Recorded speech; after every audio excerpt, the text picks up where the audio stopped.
And I am so pleased to have my guest Sean Delaney here for another episode of the Entrepreneur Journey podcast. How are you doing today, Sean? I am transcendent. How are you? Oh, I love it. I You love love it. that? I I like do. that. That's my new thing this year. Nice. Yeah. Some people come on and say, "Oh, I'm good." No, I like words that like immediately jump off the page, sort of thing. So, Try that out. When you go somewhere today, you're taking mhm. change back from a cashier or something, and they say, or you're about to pay for something, they say, "How are you?" And they're like, not even looking at you, scanning groceries, not even looking up. And you say, "I am transcendent." Watch them look up, they smile, the little nicety. Nice, nice. Yeah. I thought I was good sometimes saying I'm amazing, and so Yeah. people look up, but it has to be different than just I'm fine or good, because Yeah. you are. You are what you put. We could go into this, but you are the thoughts that you put in your head, I right? see us spiraling already. We barely started. Yeah. So I love to open up. Just we'll get into your story, and I'll ask you some questions in just a minute. But just kind of give us the base level of who you are and what you do. Yeah, who I am, what I do. I'm Sean Delaney. I am put myself through law school as a stand-up comedian. And when I Wow. realized that both professions were really just the same thing, I said, heck it to both, and I don't do either.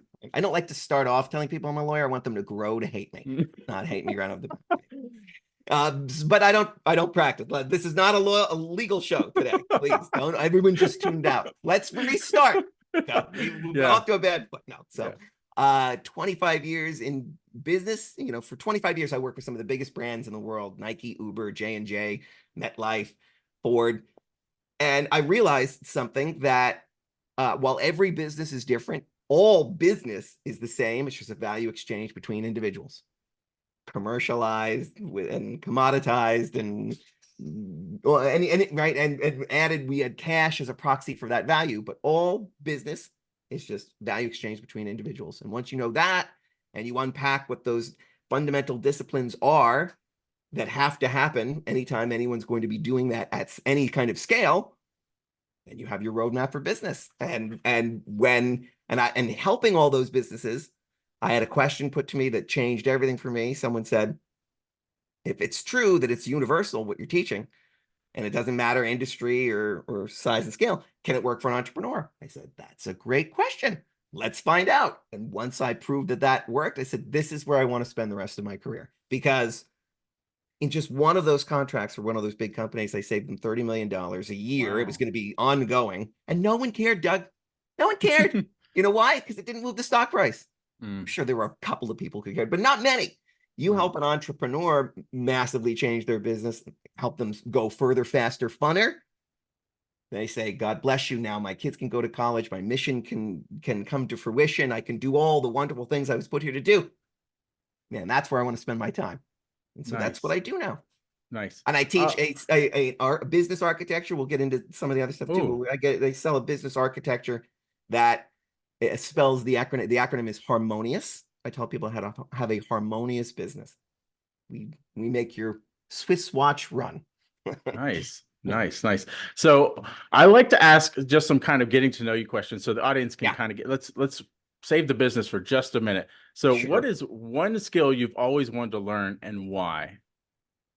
Playing the guitar. Hmm. I love music. I'm humbled by it. I think it is a beautiful gift that we have, that it's universal, connects us all. It can connect us to a time, a place, a state, an emotion. And I just think it's so beautiful. And yet I don't play music. Why do I not play music when I love it so much? But I think I've made it this, maybe I've put it on a pedestal. I'm not sure. Hmm. I'm sure I could, but I've got 3 kids under the age of 11. Boy, one of my who's got time for guitar? Yeah, I understand that completely. That's kind of been one of the things that I've always wanted to do too. I took piano lessons for a minute amount of time, and I just did not stick to it, right? So I never really learned how to play. But Yeah, I'm with you. I love music as well. yeah, So beautiful. next question is, if you could go to any time period, past or future, where would it be and why? And so What a difficult question. I think about time travel quite a bit. I have a lot of, I talk a lot about time with people who come to me for issues with time. Right? And, and I wouldn't, am I going, is it magic that I'm getting there or science? That's a question I would ask first. Well, you pick. Because if it was science, I'd say, okay, I have to pick a very specific date and time because I want to see something and I want to not violate the rules of time travel, right? Like Right. don't kill anybody Right. and don't sleep with anybody because that's it. Yep. Go back, watch. And so I probably would pick some pivotal moment in history and say, I was there, I got to go and see that. Right? That's probably it. But maybe the Revolutionary War time, all that history and stuff, actually see it happening. That would be pretty incredible. And I would, I wouldn't violate the 2 rules, so I'd be good. If it was magic, then I'm not beholden to any of those rules. So I would say, here's what I would say then. Okay, genie, I want you to transport me to a time in our future where we've solved for most of the terrible, intractable problems that humanity is solving for right now. Because then what happens if the genie goes, yeah, well, sorry, that never happens. Like, oh, and now at least I know. Yeah. Or I go to this magical place, see it, and then can come back and say, here's how we fixed all those problems. Yeah. Wow. I think that's one of the things like you'd have to make sure before you travel is to make sure that you can come back. Right. Right. Yeah. If it was a one-way ticket. Right. Yeah. I'll just stay where I am. I'll stay right here. Yeah. Or maybe I go back 1 year. If I go back 1 year and then I can say, I know not to take that road today. Yeah. Right. I don't want to live how they had to live in the Revolutionary War times. It's gonna be rough. I'm built for this time. Yep. So you mentioned music. What is a hobby or interest of yours that people might be surprised to learn about you? Well, again, with 3 kids under the age of 11, who has time for hobbies? So their hobbies become my hobbies, right? I used to play ice hockey. I used to collect comic books. My hobbies now, once they became changing diapers, I mean, who's got time for anything? It's kind of like my golf game has gone out the window. Yeah, right. Exactly right. I've never asked this question before. So the next question is a TV show you would like to be a contestant on. Would it be A, Family Feud, B, Shark Tank, C, The Amazing Race, or D, Survivor? So The Amazing Race sounds like my worst nightmare because I'm already an anxious traveler. To imagine having to do it all over the place under extreme conditions. No, I can't do that. I used to be obsessed with Survivor when it first came out. I loved it.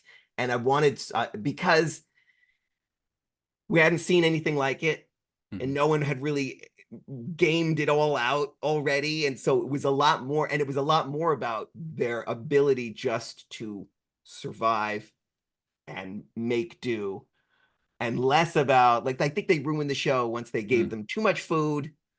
Too many people were on there trying to be a celebrity for half a minute. Yeah. And then I think it wrecked it. Yeah. But when it was back in the day, when it was mostly about the survival, the only reason I didn't apply, because everybody around me had this, I was so into it. I'm like, well, why don't you apply? I go, no, I can't do the ones. That was back when they made them eat like horribly disgusting things. And it's like, I'm a guy who, when I was a kid, I choked on Jello because it was like the consistency. It's like, I can't eat half cooked anything. My wife's like, let's go for sushi. I'm like, what am I, a shark? I'm not eating raw fish. Like, I am not. Nope. Please. So Survivor, I'm going to say. Nice. What I was wondering, I'm glad you said that, because why isn't there like a business Survivor? Right? You're left with, you don't have anything. And I know they've done things with like Grant Cardone where he's been put with that, like people that have already made it once just to redo it again. But how about somebody who's never made it? Like a bunch of people that want to be entrepreneurs, like you kind of, that would be kind of a fun show, right? Oh, yes. Let's develop this like a trial by fire kind of thing. Yeah. Where we throw the most common business problems at these people. And how about this? It's competition. We have MBAs on one team Mm-hmm. and common regular folk on the other. That just want And to just have a vision. and we just kind of sprinkle in the challenges along the way. And I bet the people who have the most common sense with the right guidance would blow through it, and everybody else trying to go by the book, which we know is not actually reality. Yeah. It'll be an interesting show. If anybody from a streaming network is watching this, just contact Sean and I, and we'll help you develop this. We got this show. It's called Trial by Fire. Yeah. Fantastic. Yeah. Nice, nice.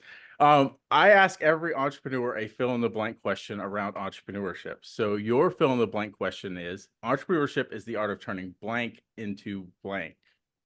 True. Oh, it's a fill in the blank. Yes. Thought it was a true false. Kidding. I would say it is taking raw materials and making value. And those raw materials can be your experience, or from the ground, it's taking raw potentiality and delivering value. Because Nice. if you're setting your business up as a value chain, saying this is what I exist to do for these people, I will deliver on this promise. This is my value chain. These are all the processes that lead to that delivery of value, and everything else in your business comes after. Once you do that, you're going to have a very profitable business for a very long time. So, yeah, I think it's the taking of something, whatever those raw materials are, and creating more value from you having had your process, whatever it is. So you've taken all your life's experience and you deliver coaching, you extract ore from the ground, and you make precious metals. I don't. Yeah. Yeah. Yeah. Well, or like I know several people that are artists, and they take other materials and create art from and things you could have never imagined, right? Would go together. Right. So, And there you go. And because they're doing it not for a paycheck, what makes them an entrepreneur? They do it on their own, of their own volition, their own desire to provide value. Yeah. Not why I go to my job because I have to get a paycheck and I'm working for the weekend. That's not what we're talking about. We're talking about entrepreneurs. So yeah. Yeah. Yeah. Really, really cool. All right. Now is like what I call like kind of the meat of the interview. We want to know your story, and I leave this entirely up to your interpretation of where you want to start and where you want to finish. Like usually it's up to where you are now, but start us on your entrepreneur journey. Talk about your highs, your lows, whatever you want to talk about, but would love to know your story. Yeah, great. So I came out of law school, wet behind the ears, all eager. I went to study specifically environmental law. I went to a law school I went to Vermont Law School. They were #1 in the nation in environmental law. Specifically went there for that. I was going to save the dolphins. And I came back to New Jersey because that's what you do. When you get to school, you go back to where you grew up. And all the offers I was getting were from the other side of the fence. They're like, oh, people are going to love you. You're so believable and engaging and trustworthy. And so that's great. We want you to come because we just killed a whole bunch of, we just wiped out. We have a client who just wiped out an entire ecosystem. And we want you to go up there and make it all better. No. It was the exact opposite of what I wanted to do. So and those were all the offers I was getting. And then I just, because of a connection, a neighbor that I had then, they said, hey, look, I ended up getting a job with a small company that was looking to scale, and they needed somebody to help them with all the hiring and stuff. And they didn't want to get in trouble because they had heard of other businesses getting in trouble for asking improper questions and all kinds of stuff. So they said, you're a lawyer. We won't get in trouble if you write this. I rewrote their entire manual, their processes. I started taking on other roles. And so now I'm essentially a consultant lawyer who knows HR. And then my neighbor said, hey, we have this group at MetLife where we fix intractable problems inside. We're trying to be an internal McKinsey.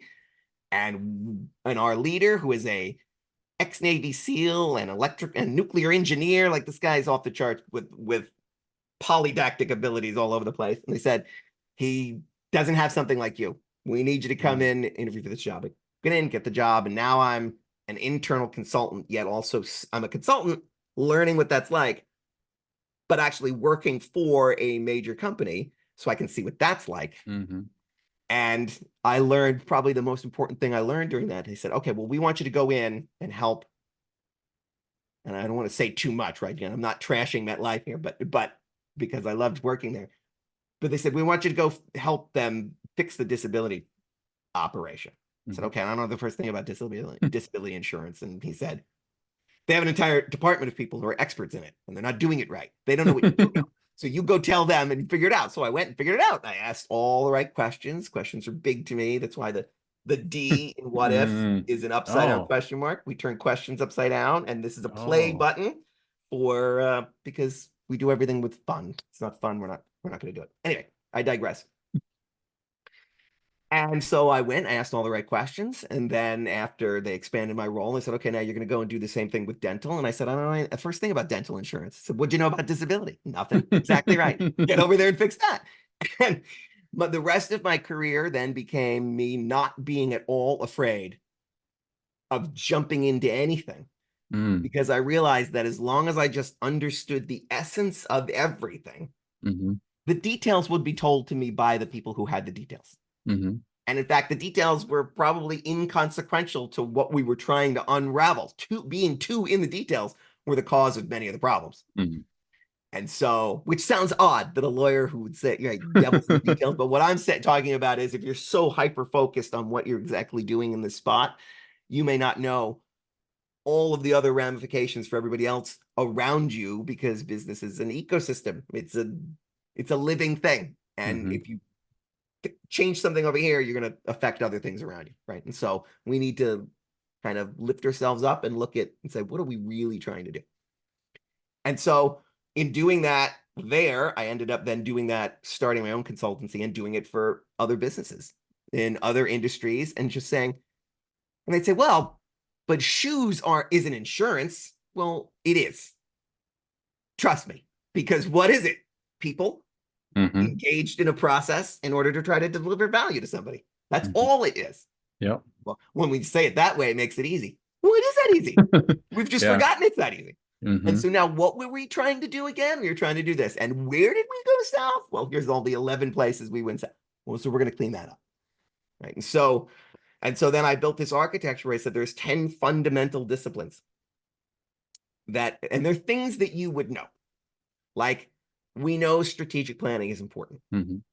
We know that we're going to need people. And so we need to either manage them or lead them because management and leadership are two different things, even though they're thrown together in the same bucket. So we know we need to do these things. And what do we do? Well, a lot of entrepreneurs will look outside to much bigger companies and say, well, this is how they do it. So that must be how we should do it. And they're not realizing that after the Industrial Revolution, all business went wonky and sideways because we lost our ability to see things. In the Middle Ages, you could run a bakery and how'd you run it? Everybody knew your product was good because they could smell it in town. And when you had to hire somebody, who'd you hire? The cobbler's kid. Because he's a good kid. He's in church every week. I see him. He's not a screw up like the rest of these kids. So some of these things were very easy. The guy, the traveling knife sharpener comes and he says, these muffins are the best. I bet 2 towns over they'd want them. Go ahead and take some of them there and sell them. Now you've got a sales force. Great. But you can see everything, you know everything. You don't have to worry about is somebody 5 states away with their own agenda in their own department really honoring our core values or not. It makes it very hard. And so then once people can see everything, then fiefdoms started, silos of thought. Somebody said, I know, I'll drive all this strategy around here. Now I'm in a position of authority and power. And the next person said, well, I'll do you one better. I'm going to be in charge of all the people because that's where the real power is. So I'm going to be the HR leader. And then someone else says, I got both of you beat. I'm the finance person. So nobody's doing anything without the money. And now everybody is agendized and working against the mission, or at least not paddling as hard directly towards it. Right? Everybody's sort of kind of paddling in their own way. And a business becomes disharmonious. It's not working together the way it should. And so I distilled them back to the essence and say, well, what's the essence of this? What were we really trying to do with strategic planning? Because you could go really deep in it and get really lost in it and say, this is too difficult. I don't want to do it. It's trite. There's no power in it. Of course, there's power in it. That's why it exists in the first place. You wouldn't head off on a journey without a plan. So let's Right. look at what is the 20% that gets you the 80% lift. What were we really trying to do? We were really trying to agree on our core values. So, because if you're dramatically different than what's the very first question you asked me before we started was a core value question of what we believe and how we operate. Once we Yep. cleared that off, we can run in lots of places together. Yep. So we want to know, these are the things that we believe at our core that we will never violate. Yes, yes, great. Trust is established. We're a team. And we know, right? Now, what's our mission? Well, together, is the mission with me and you to educate lots of entrepreneurs, or is it to develop a TV show for A&E? We don't know. But so once we decide, no, today's mission is educate your audience. Okay, now we have shared values and shared mission. And then what's our vision? Where's this going? Well, we're going to share this to the entire world, and everybody's going to know your name and my name, and they're going to, be so happy that they met us and heard us. Great. Yep. And it's going to lead to this. Now we know where we're going. That's the essence of it. Doesn't have to be much more. And there's obviously, some things you do in there to effectuate that, but let's not overcomplicate that. Right. And so I renamed everything. I said, it's not strategic planning. It's navigation, because that's really the essence of what it is. And human resources, that sounds like they're cattle. We're not going to do that. It's not management. It's home. I was the acronym I used for it. It's humans optimized in a meaningful environment. Meaning, I've given you everything you need to succeed. I know exactly who Doug is and how you thrive, and we've given you a meaningful environment. You're not just here to pull a lever and have no idea what it's doing. No, we've shown you what you do affects our end product and affects the people that you came here to serve by serving the mission that we have here at Whadif. Am I hiring you? That's right. So, and so now you're a human optimized in all the ways that you need to be in a meaningful environment. You care about it. You care about the mission. You care about your teammates. You're willing to walk through walls for us. Beautiful. Right. So I changed all the 10 to what they truly are. And guess what it's spelled? Harmonious, which is the essence of what we're trying to build in a business anyway. Wow. Wow. Yeah. So I have a couple questions based on what Yeah. you said. I love that you talked about the difference between leadership and management. And I think that is, I want to just touch on that for a minute. Can you kind of go into some of the ways that you see that as different? Because I think a lot of entrepreneurs may need more clarity on that. Yeah. Okay. So first of all, the first thing is, I don't even call leadership. We call it inspiration. And the reason for that, there's a couple of reasons for that. So one, leadership, people can think that's the leading of others. Oh, I lead you, or you lead me. But a leader has to be first out of the gate. They have to demonstrate. And so if you can't get out of bed because things don't work nice around here and it's a grind for you, then how is anybody else going to come here with any joy and enthusiasm? You can't tell everybody. I worked with somebody, not for very long because it wasn't a good fit, but she literally told everybody, hey, look, we can't be having raises this year. Money's tight. And then at the end of the meeting, closed it by saying that while she was on vacation, it was been a very long vacation to Greece and some other places, she was going to have her assistant go to her house and wait for her Tesla delivery. Like she's throwing out all these ways that she has more money than everybody else, saying that money's tight. And it's okay. This makes no sense. Anyway, so you have to inspire. You have to be the very thing that you want everybody else to be. And you have to be able to move yourself, because inspiration, you don't lead yourself as much as you can find inspiration for yourself. So one, we call it inspiration and home, or optimizing human potentiality. And so I think management, when we go back to management and leadership, if we want to use those terms, management is the day-to-day, you need things and I need to give you clarity. I used to say this to I still say it to the people that report to me, that I owe you far more than you owe me. Far more. They go, yeah, but you're the boss, you're the owner, you're the entrepreneur, you're the one that started all of this. Don't we all owe you? No. So here's what I owe you: clarity on our core values, our mission, and our vision. I owe you a demonstration of those core values. I need to live it. Mhm. I owe you the resources that you need to do your job, all of them. I owe you care and consideration, right? I owe you fair treatment, not the same treatment as everyone else. You see, you got to treat everybody the same. That's not true. Everybody's different. Everybody Mm. likes to be led in a different way. You treat Mhm. them fairly, you Mhm. treat them equally, but you don't treat them the same. Okay. That's part of management. So the management is, how do I give you all the things? How do I remove organizational obstacles? How do I make sure everybody's playing nice together? How do I make sure everything's working correctly? How do I make sure when you say these phones around here never work, whatever, how do I make sure you have everything you need to do your job? And all you owe me is the best you can absolutely do executing on that mission in the way that we already agreed on in our core values. Nice. All you owe me. But you owe it to me. Mhm. And if I do all of these things, then we have the understanding that you owe the best. Yep. It's And the that makes value it exchange again. value exchange. Value exchange. And if Yep. you're making sure that it's weighted from you to them always, whether it's Mhm. your business, whether it's you as a manager, whether it's anything, if you always feel like you've ended up giving more than you've taken, then you're on the right side of the equation, because everyone will benefit from you and that will flow back to you, and right, and in ways you can't imagine. And so, but not so much, you can't give so much that then you feel um like you were taken advantage of. Mm. And that's Right. true of your customers too. It's like, well, I Mhm. give. Should we give even more? Say, well, would then you feel resentful because that's a lot to give for that much Mhm. money? Yeah, Mhm. I'd start to resent them. Then now you found the place to stop. Mhm. But as long as you feel like you've given more than you've taken, then you're probably setting the bar in the right place. But so management is the, how do I make sure that tactically today you have the direction, the guidance, and all the materials and stuff that you need to do so you can be the best that you can be, and that I'm holding you to that, because people need that too, right?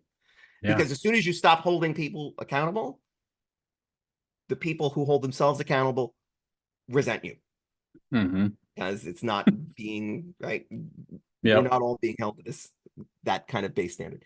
And then the inspiration is, you have to be living it. You have to be talking the talk. I know it sounds trite, but people talk about it because it's true. Mhm. You have to find those ways to find the positive, be that energy, be that focus when people go, oh, I don't know how this is going to work. That's okay. It's going to work like this. I don't mean you have to have all the answers, but you have to at least hold the space for the answers to come at all times. Nice. Nice. Yeah. So just a quick follow-up question to that.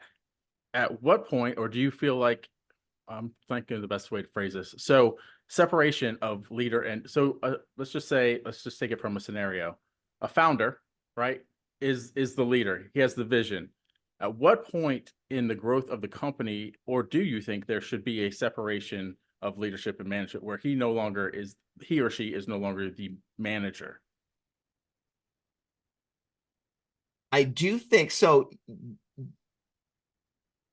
So this is a different take on the extricating themselves from the business, Mm-hmm. right? So yeah, I mean, I guess that really depends on the leader and how much they want to still be Mm-hmm. there. Yeah. I mean, you should be building it so that you don't have to be, Mm-hmm. because that'll lead to the best possible business. Right? So think of it this way. If you're going to sell your house, what do you do before you sell your house? You paint the room that you should have painted 3 years ago. You fix that squeaky door hinge. Mm-hmm. You clean out the vents. You do all the stuff that you should have done. You rip out that grungy carpet in the kids' playroom and you put in some hardwood floor. And then you go, man, we really made this nice for them. Mm-hmm. We should have made it nice for us. Same thing when you have a business and you say, even if you don't want to sell it, if you ask yourself the question, were I to sell it, what would make this a really attractive, valuable thing? Okay. Mm-hmm. And what would make it easy for that person to take over? Well, Mm-hmm. I'd have to automate this. I'd have to give them work instructions for this. I'd have to put this in a manual. I'd have to turn this over. I'd have to get rid of this squeaky problem. Once you do that, and you're able to sell it, you're probably not going to want to sell it because now the thing runs so great. Yeah. Because you did that. So if someone's looking to scale faster, the thing I would tell them is, okay, so how are we doing on time? There's 4 buckets of pain that people show up, entrepreneurs.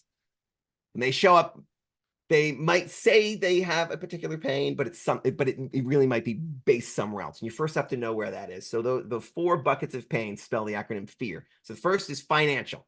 This is all things money related. I need more money. I want more throughput. So I want more leads. I want better conversion rates. I need to up my marketing game, which we call ubiquity.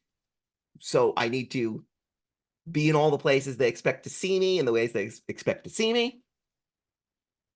So I need to get more throughput, more out of this, more revenue generated, more profits kept, more of all the things. This is scaling problems. That's F, finance. E is external problems. The marketplace, my supply chain, my competition, what are they doing? Regulatory compliance, tax compliance, legal obligations, all these pressures that come from outside that I can't actually control, but are constantly hunting me, are keeping me up at night and revving my engine, and I'm burnt out. That's when they come and say, I don't know what's wrong, but I'm burnt out. Okay. That's the E. A is allocation of time. They come and they say, I don't have enough time. I don't have enough time. And then we say, okay, we have to unpack that. What do you mean you don't have enough time? You want to spend time somewhere else? Yeah, I want to be somewhere else. You miss your family. That's work-life balance. I don't miss my family. I hate my family. Like, this is Steph talking, not me, me, dear. My wife sees it. She's like, I don't want more time with my family. I mean, I want more time away from this. Okay, why? Because you have other things to do? No, because I hate this so much. Okay, so that's an operational nightmare problem. We're going to unpack that, but it's not more time. But sometimes they say, no, it is because I want to spend time away. Great. We're going to build this so you can sell it. We're going to fix those things, gussy them up. We know how to do that. And then you can go do that. And so you have to say, is it really an allocation of time? Or are they saying, no, I want something to change faster than it is? Right. That's that delta there where how do we scale faster? You mean you want to change the amount of revenue you're getting quicker. That's all that. Okay. So, and then the last one is recruitment of help. Because no one builds anything alone, even if it's just a spouse supporting you. Like something, I need something helping me. So you've got to have a team, whether that's internal, I have employees, I have people I need to manage and lead, do all those things we talked about, or external. I need a lawyer, I need an accountant, I need an insurance salesman, I need all these things. Okay. That's and then I need to know how best to manage them so that they are fully optimized. They're the right people, super energized, hyper effective, all those things. Those are the 4, and anything that they come with, we first have to unpack it because that's the problem, is that most entrepreneurs say, my problem is this when it's really that. And so they're digging in the wrong place. And so first you have to say, where is your problem really? And so if they're really trying to scale, then you can tell them how to do that, which is clean up the problems. Now you have to clean up before you scale up. Because what happens is a lot of people think, not most, a lot of people think that their operational problems are like a hole in a bucket. They're hemorrhaging funds, attention, energy. They're hemorrhaging something out of it. But they say, but if I pour enough water in fast enough, the bucket will still fill up. Yeah, there's still that hole, that leak. Well, but then we'll have the money to fix it. But operational problems are not like holes in buckets, unless that bucket were very thin plastic. And the more water you push through it, you have an ability to expand that hole, because the problems will get bigger. If you have a engine that has a hiccup, the answer isn't, we'll just rev it faster and longer. No, probably not a good idea. So pouring more throughput in, I've seen clients will come to us and say, I want you guys to help us increase our revenue, increase our clients, right? They come to us for a marketing thing. Help me Yeah. get more leads. So, okay, what's your operations like? I didn't come to you for that, but let me ask you, what is it Hmm. like? Oh, it's a mess. And you're going Hmm. to rev that engine higher. You want to get more throughput. You're going to kill yourself before you get there. Hmm. You can't run Hmm. that race that way. Clean up and scale up. And you know where those problems are. And so do hyper focused strategic sprints. For the next 3 months, we're going to fix this, this, and this.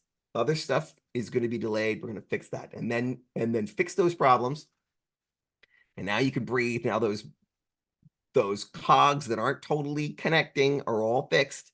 Now you can think about scaling, right? So, Nice. yeah. Now, you've probably already answered this question, but I'm going to ask it because it's a secret clip inside of our entrepreneur. We make a clip out of it. So, what is the secret to grow any business with less effort in half the time? Yes. Okay. One, find where those squeaky processes are. Find the things that are causing you. What are your barriers to scale? The first thing. So, what are those barriers? Second, if you're going to be thinking about extricating yourself from the business, because if you're the bottleneck, if you are one of the thing that is holding back your scaling, you have to extricate yourself from the business. You have to think that way. Even if you don't want to, you have to think that way. It's the only way that you can be out of your business is that the processes that you control must go away, Hmm. either because you killed them, because you changed how you deliver value, or because you delegated them to someone else. That's it. And so if you can grease the skids, get very refined on what's the golden line, above which are the tasks that only you can do, and below which are things that maybe you can't delegate them today, but will be delegated at some Hmm. point. And if you build those processes such that you can hand them off to somebody else, keep them, hand them off. The choice is yours, but they are now refined and able to go to someone else. It's the only way to get yourself out of the business such that scaling becomes independent of your time. Yeah. I'm guilty a little bit. You hear often entrepreneurs say that piece is my baby, right? Mm-hmm. That's a dangerous thing to say, Yeah. basically, because if it's something that you're not ever wanting to let go of, you're going to have a hard time growing, right? I think my son is my baby. I love him. My job is to get him ready to go out there and do amazing things Hmm. independent of me. It doesn't mean he's out of my life. Right. Yeah. Yeah. So, And we so can true. do other things together now. Now that he can stand on his own, let's take this analogy as far as we Yeah. can. We can do other things together. Well, yeah, your business is the same way. Nice. Nice. Yeah. Can you share a memorable success story where strategic planning and operational excellence significantly impacted a business's growth? I can think a lot of them. I don't want to play favorites, but I Hmm. would say this. Uh, I'll give you an example, but it's an example just of something that frequently happens. So he came to us for the wrong problem, Hmm. and eventually we showed him that the problem wasn't there, but he was balking at going through the process that we had, where we always will check, even if they don't come to us from a strategic planning standpoint, we always kick the tires on the core values, the mission, and the vision. And because so many times a misalignment between those things and something else in the business is part of the problem. Hmm. Because I will say this, if you get navigation right, you're almost guaranteed to have a smoother operation, a better running business. And if you get it wrong, it's almost impossible to get the rest right. So the one in particular I'm talking about, he really was pushing back, like, I don't want all that flowery garbage nonsense. Ask me who I am. Okay. But so over time, I clearly knew who he was, wore his core values on his sleeve. But I asked him, so where are your company core values? Humor me. Let's look. And he gave me some very nicely worded, flowery language. Hmm. And I said, who wrote these for you? He's like, what do you mean? I go, Hmm. what consultant came in and wrote these for you? And then he told me, oh, these people, they told me I had to do this, this, this, this. Okay, got it. I said, and did you hire to these core values? He's like, yeah, that's why we're talking. I heard you speak Hmm. once, and it really resonated with me when you said hire to the core values, and so put them in the job descriptions and talk about them. I go, okay, but you put these in. Yeah. Well, how do you really feel about things? So he had a Mm, trucking business. He was mm, shipping it. Think warehouses, big trucks. That was his jam. He just wanted to tinker with trucks all day. And why is my operation such a mess? Well, because he was hiring management to this flowery language and all kinds of other rules and processes not written by him, not the mm, actual thing. And I said, well, how'd you used to run the floor before you decided you were going to grow up and do it mm, this way? mhm. I'm talking to him in the way that he would respond to. And he's like, yeah, one of mine is F up, own up. He didn't say F, but he said F up, Yeah. own up. I'm like, okay. I would have said mess up, fess up. That's just me. Yeah. But okay, that's him. I said, okay. He's like, yeah, David to be the first one that says I messed up. Here's my problem, the way I'm fixing it. Great. What's another thing that you often say when I Mhm. also tell him this. I tell him that he goes through this 5 of them. Beautiful. I tinkered with the wording just a little bit to fully encapsulate how he felt about each of them. I go, those are your core values. That's how you run your shop. And if you looked out there now, is there somebody on that floor who lives and breathes those all the time and is really annoyed with all this flowery Mhm. BS that you put out? And he's like, yeah, Mhm. Amanda, she Mm. kicks this place's butt. Okay, we're going to promote her to this. She would never want it. Why not? Well, she doesn't like all that management garbage. I go, you don't either. And you Right. just told me that. You don't want any of this. You're doing it because someone else told you had to do it. Oh, yeah. We rewrote the job description that would fit exactly what he needed. She was happy to take it. Mm. And then live the new core values that we put up. He's like, I can't put that on the wall. I go, why not? I was told by the consultants, some people might be offended Oh. by some of my core values. I go, do you want to do business with somebody who's offended by your core values? But why? Because you think they're right and Mm. they shouldn't be? He goes, no, I believe these. Okay, then own it. Mhm. Because the clients that are attracted to that don't most of the yeah, because they all know me. Right. Mhm. Right. They signed up for that and they laugh when you say, by the way, our core values are politeness, with a little sugar catches more flies than honey catches more flies than vinegar. That is not who you are. And they Right. laugh at that. Yeah. It's like, okay, I see your point. Suddenly, Amanda fixed all those operational problems. He was back tinkering with trucks, doing what he wanted to do. And he's like, this is great. Yeah, because I told you the problem wasn't where you were digging. It started with first getting him realigned with who he is, what he stands for, what his mission is, and the kind of people he wants to run with and the kind of clients he wants to have and serve. He aligned that. The rest became crystal clear for him once I gave him permission to do that. Yeah. There's a So, big message in there too about the push and pull that you can't be afraid to push the wrong customers away, the wrong team members away, because you're going to grow faster if you pull the right people in and pull the right customers in. amen. Wow.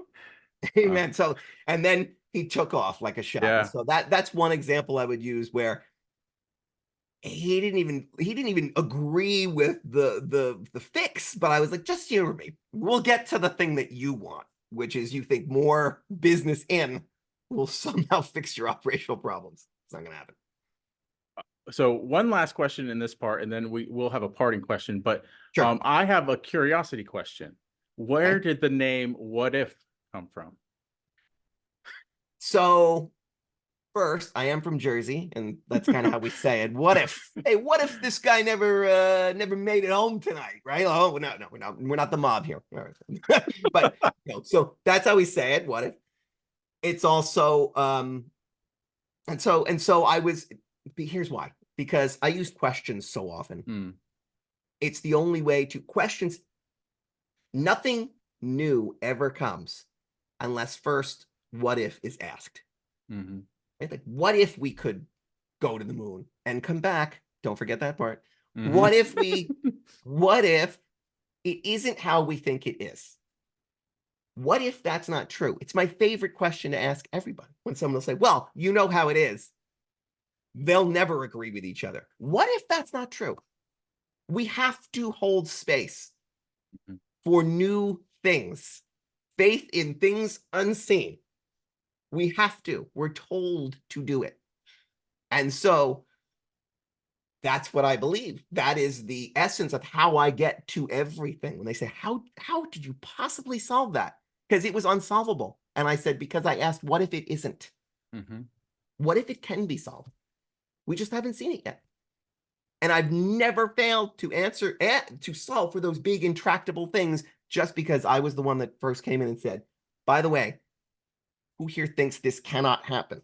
Because I'm here to challenge and disrupt that. That's why this is an upside down.